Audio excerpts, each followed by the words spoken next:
I don't know. I just really enjoy that game. It creates a lot of fun Mary player Kate was about to say, interactions. I don't know. Screw the content. We own 4 games released in 2020. So far. It just had to beat 2020. Yeah, It just had to beat those ones. Yeah, it's not like it's a tough list.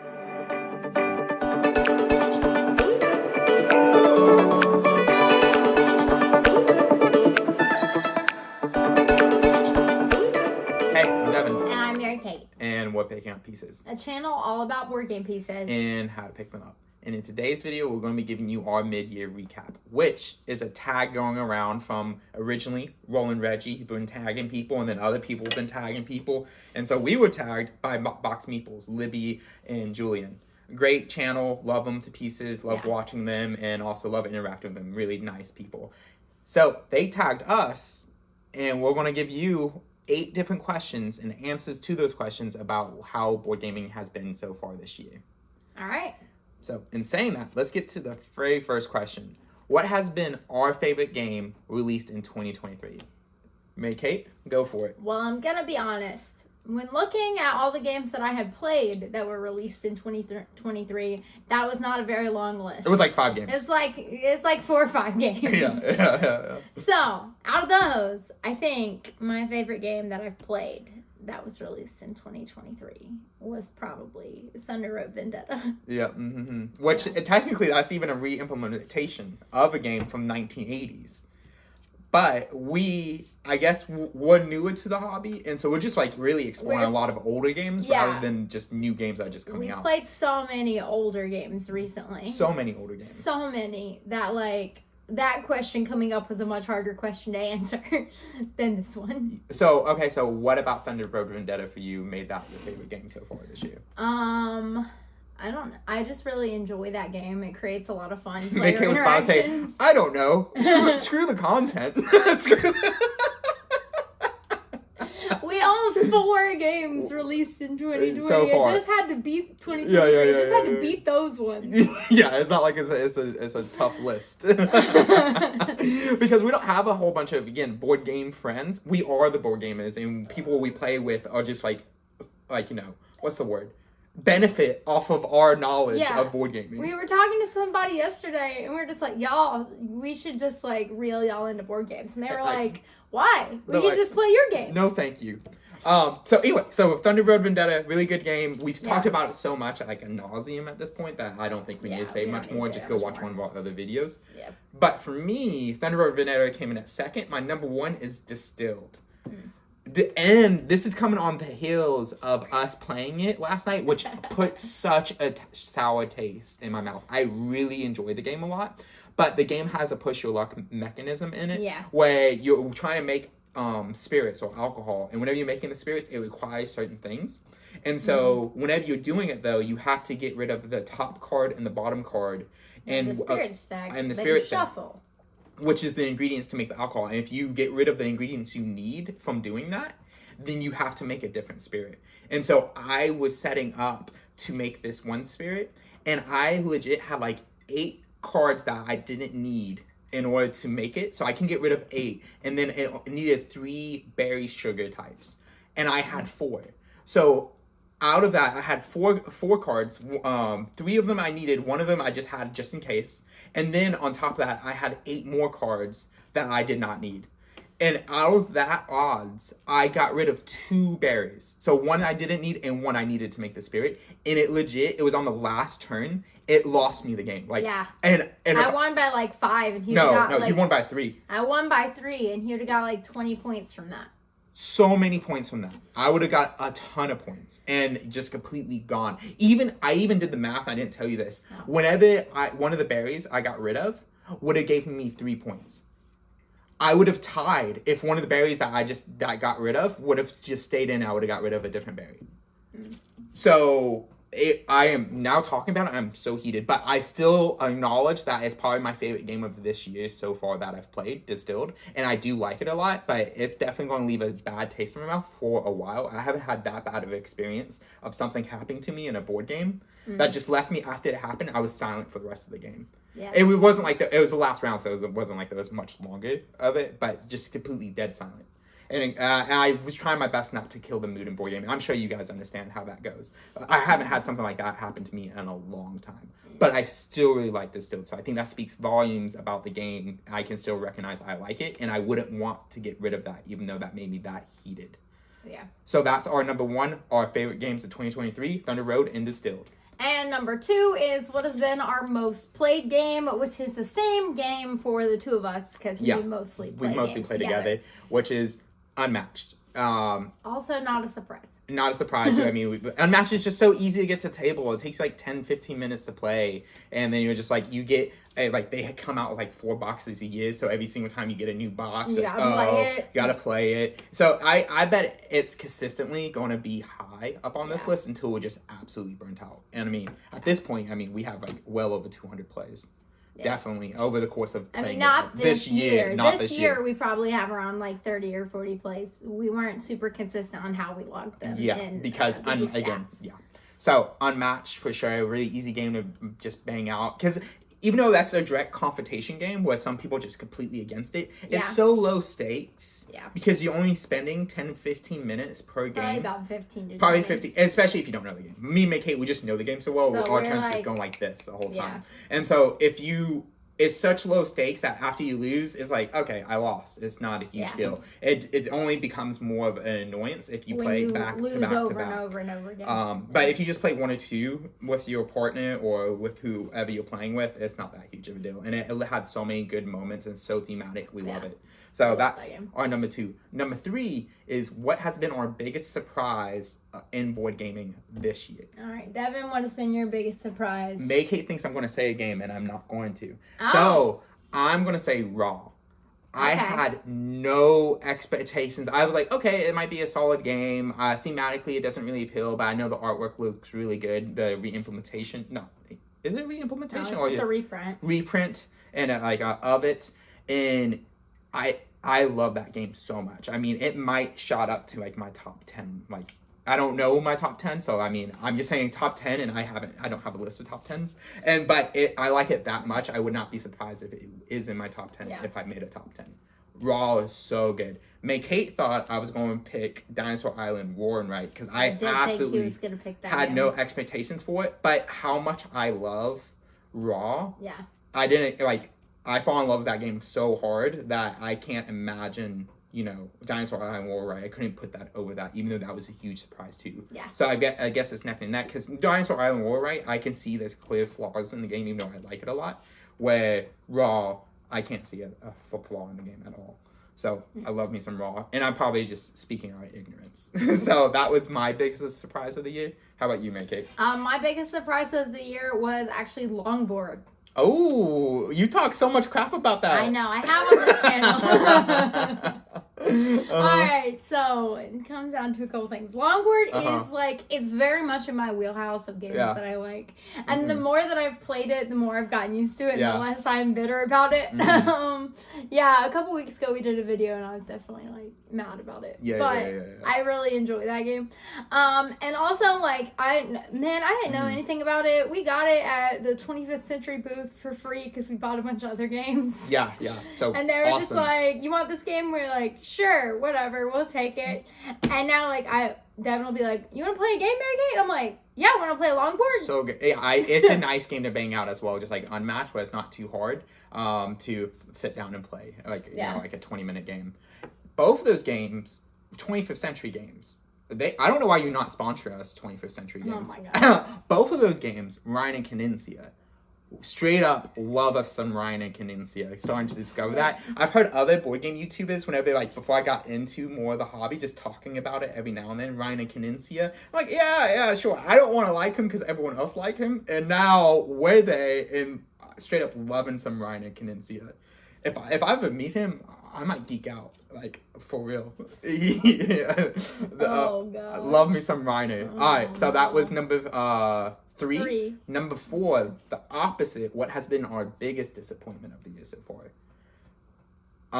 This was a little bit awkward because I always feel bad talking poorly about a game because somebody spent their time investing making this game. And of course I want to be honest with you guys as well. I'm not wanting to say anything that's not true. But again, whenever it's like somebody put this much effort into designing a game, I have so much respect for them. Yeah. And a lot of something being a disappointment is personal taste. Yeah. And so, or just like maybe something wasn't exactly how you expected it to be, which I think might be the case with what I would say is my biggest disappointment. And I think for both of us, it was Hamlet, which was our first Kickstarter that we ever backed. Yeah. And I kind of felt like I knew that it was a possibility that we wouldn't like Hamlet or we wouldn't care for it. But Hamlet is a pick up and deliver game and also a tile placement game because you're building out the city.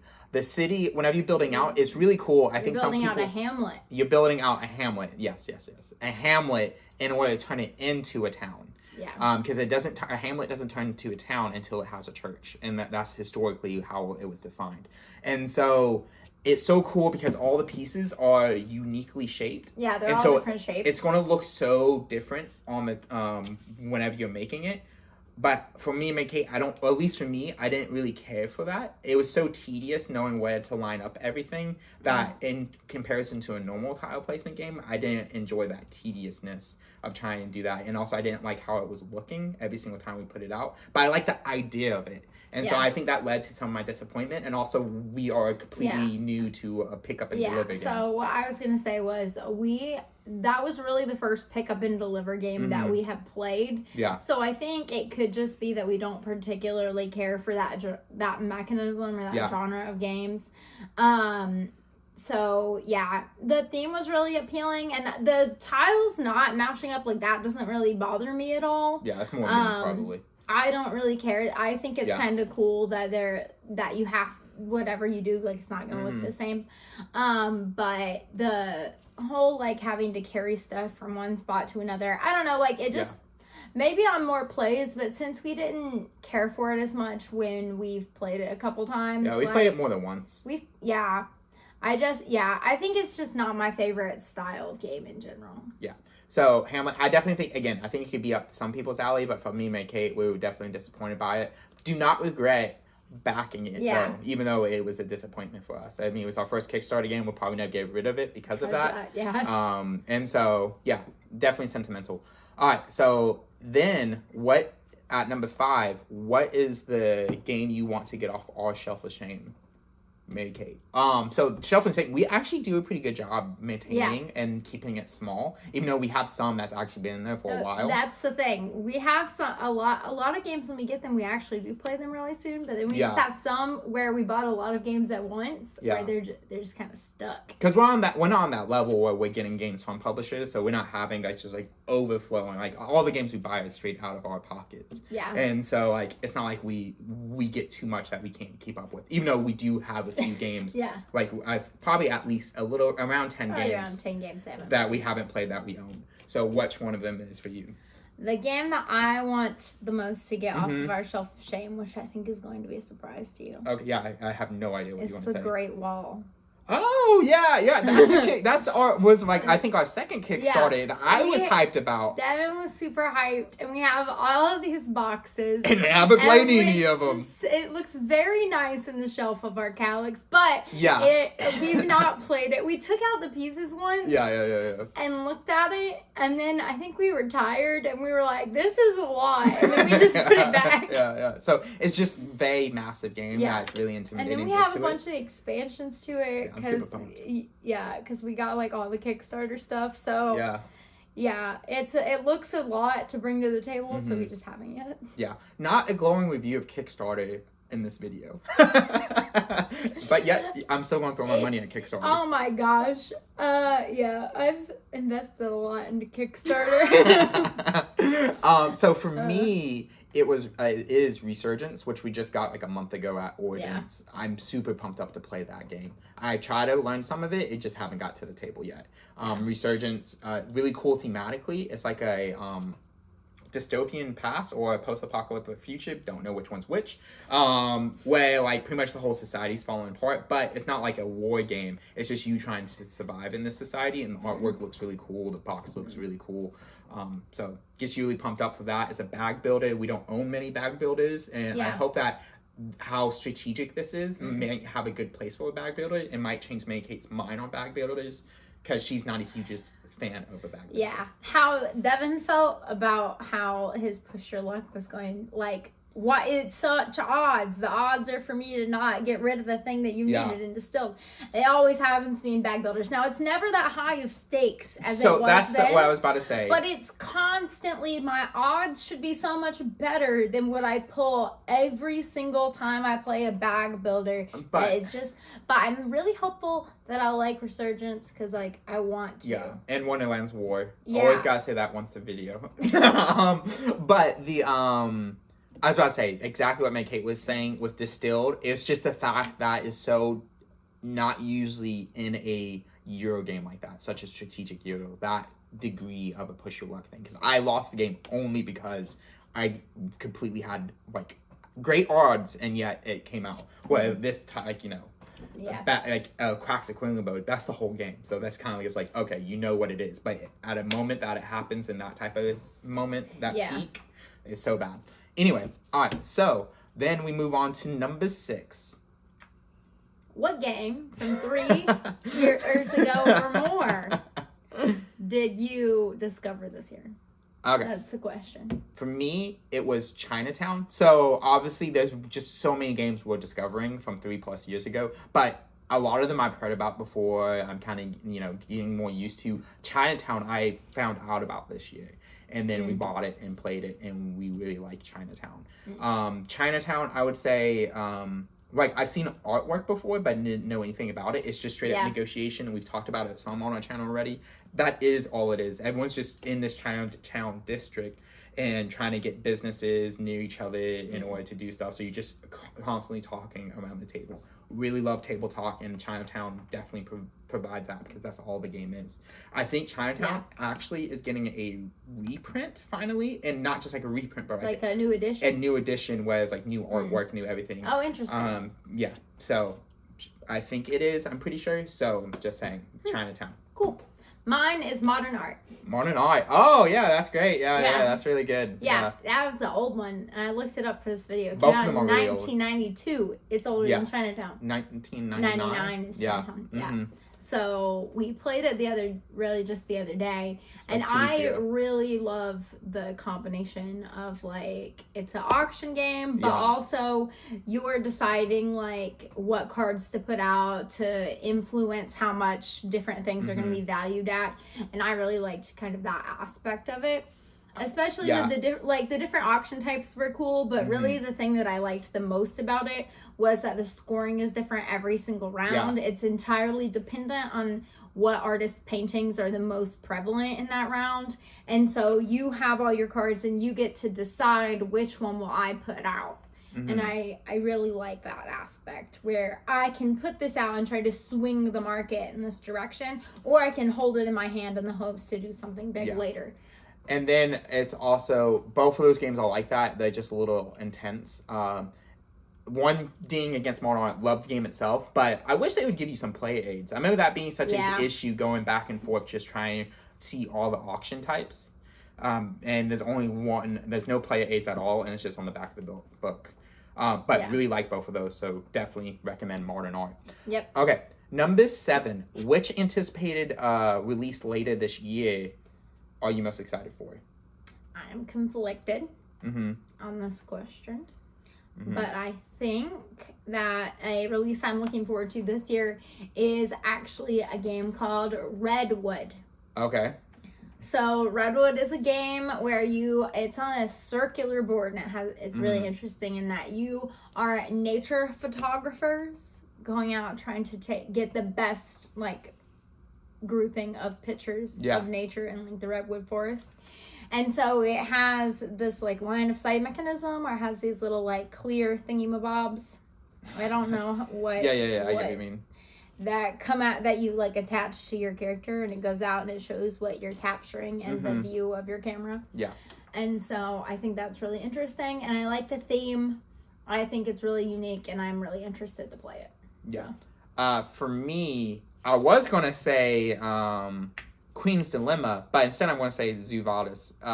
I just got done before this video watching the playthrough by No Rules Board. So, of course, I'm hyped up about that right now in this moment. So, Zoo Vadis is what I want to say. It's also just another negotiation game and a racing game where you're trying to get to the top and you're part of the zoo. Everyone's a different animal and have its own abilities. But your ability, you cannot use yourself. Instead, you can only use it in a negotiating center where other people benefit from your ability. And you get things from those. So that seems really cool. And you're trying to get to this star exhibit as all the animals are.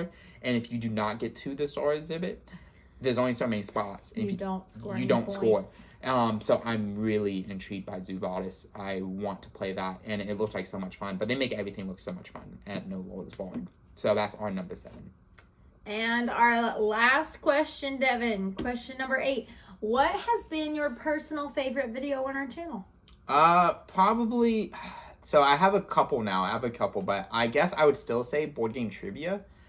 Just that was the most fun we've had recording a video. That was a huge blast that we had, and I think that came across, and that's one of the first videos where we felt kind of comfortable.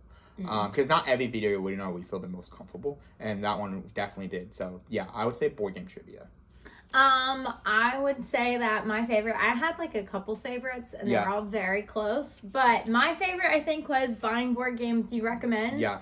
Because we really kind of tried to do something that we haven't done yet before, which was incorporate kind of like a vlog into our video. Yeah. And that ended up being really fun to film. And I actually ended up normally Devin does all the editing, but I edited some of that video. Yeah. And it was really fun, and it helped us know kind of what to expect and how to structure like our Origins recap video and stuff like that. And I would really be interested in doing some more content in that vein in the future. Yeah. So I think that's our recap of the year so far and what we're looking forward to next for the rest of this year.